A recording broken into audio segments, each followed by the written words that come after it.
June 25th, 1992, Joe Biden spoke on the Senate floor, and this has turned into the Biden rule. I think we all need to know the real history behind it. I think it would help us understand. Now, mind you, at this point, Gorsuch has already been approved, and he is now our 9th Supreme Court Justice, and that's just the way it is. But this is my problem. It's not just with the Republicans, obviously, for nominating somebody that is just so extreme and so corporatist.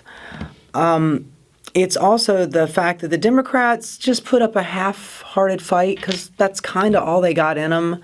It's almost like they don't really want to win. They just want to give you the appearance of them fighting, and then when they lose, like, oh, it was a tough fight, you know?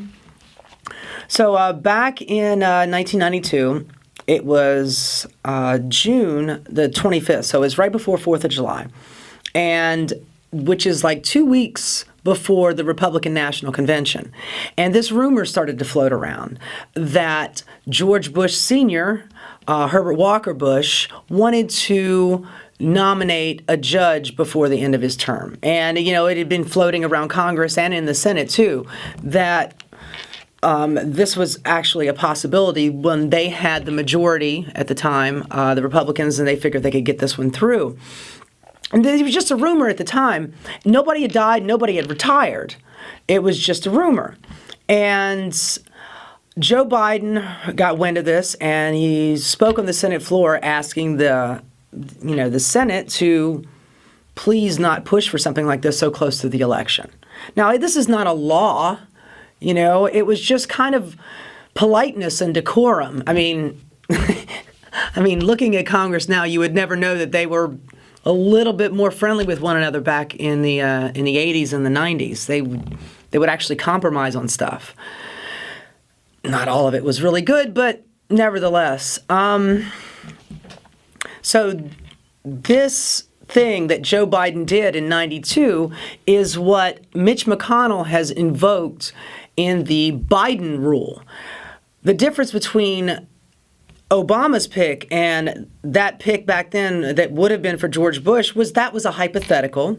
Nobody had died, and nobody had announced that they were retiring. So this was just a hypothetical, let's just wait until after the election. So you're 2 weeks away from the Republican National Convention, and I believe that was 3 weeks away from the Democratic National Convention, which means that after those conventions is kind of the race. That's when the race really starts. You know, all of the primaries are over with, and they have picked their two candidates, and that's when things really start to take off. So, you know, when Biden said this, you know, it was like, don't do this now. We're about to really get, the judge would actually be used as a wedge device for the voting public. And it was already contentious enough. In Obama's case, yes, the election is going on. Obama is not looking for re-election, not like George Herbert Walker Bush was. He was looking for re-election. Obama's term is over with. So, and Scalia dies in February. That is 11 months before Donald Trump takes office. I mean, that's almost a full year. And with, just like any other president, Obama puts forth his nomination because that's just the way it's been. If you get 4 years, you get to nominate a Supreme Court justice. It's not just you get to, it's you're obligated to do that.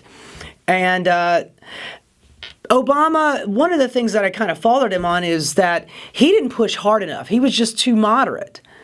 And he would always try to appease the Republicans. With the health care bill and just a number of things you see over time, Obama always reached across the aisle. And of course, they'd have it slapped away. You Muslim, you Blackenstein president, no way. I know that not all of them are racist, but, with the whole Donald Trump, a birth certificate, Muslim, it's just, it got disheartening after a while just to hear it over and over again. Anyway, Obama's always compromising. And he nominated Merrick Garland. Merrick Garland was he was much more moderate on social issues, but when it came to fiscal issues or political issues, he tended to lean more conservative. And yeah, he was corporate, nowhere near as corporate as Neil Gorsuch. I believe that I've said before how he ruled in favor of a company over a man freezing to death on the side of a road in a semi because his semi broke down and it's 27 degrees below zero. And it was the choice of staying there for the next 3 hours waiting for a mechanic to show up and freezing to death, or driving to go get gas, come back, and rehook after it gets fixed. Neil Gorsuch sided on the side of the company. He is a company man. So he's a Scalia, clone. And actually, he's a little bit more conservative, I think, than Scalia. Scalia actually had a little bit of a tender side on some moments. Very few moments, but he did. Anyway, the point I'm trying to make is that this Biden rule that Senator Mitch McConnell put forward was not even remotely close to the hypothetical that Biden put forward back in '92. And, of course, the hypocrisy is what gets you at the end of it. After they deny Merrick Garland, they didn't even give him a hearing. That was the point. I mean, they had the majority, they could have given him a hearing and then just voted him out, but they didn't do it. They didn't even give him that opportunity. And if I'm not mistaken, the Republicans really liked Merrick Garland. Before Obama nominated him, Orrin Hatch was saying this would be the kind of Supreme Court justice that we would like back when Obama nominated Sotomayor. So they wanted Merrick Garland back then, and then Obama offers an olive branch and says, "Here's Merrick Garland." Well, the hell with you. No way. We're not going to do it. You nominated him. We don't like you. And no, we're just going to deny everything for the next 300 days. And they did. And then, of course, as soon as Donald Trump takes office, he puts Neil Gorsuch forward. And Donald Trump's like, look at him. Doesn't he just look? He came straight from casting. It's got nothing to do with anything important, just the way he looks, according to Donald Trump. But this guy is an RNC dream. He is a very conservative. He calls himself a, originalist when it comes to the Constitution. It has all kinds of interesting connotations, but needless to say, he's a company man. And they get so offended when the Democrats try to block it whatsoever. And, the filibuster. You can blame the Democrats a little bit for this because 2013, the Democrats in the Senate voted to get rid of the filibuster for lower courts, and also for presidential nominees. So they got rid of the filibuster back then for that, which basically gives the RNC, just carte blanche to take away the Supreme Court nomination, which I think is a little bit stronger, but still, it's like these guys are so busy stripping away power from one another, and you're going to have these drastic swings every time one party takes over. The laws are going to lean back and forth instead of getting a general consensus of what the people want.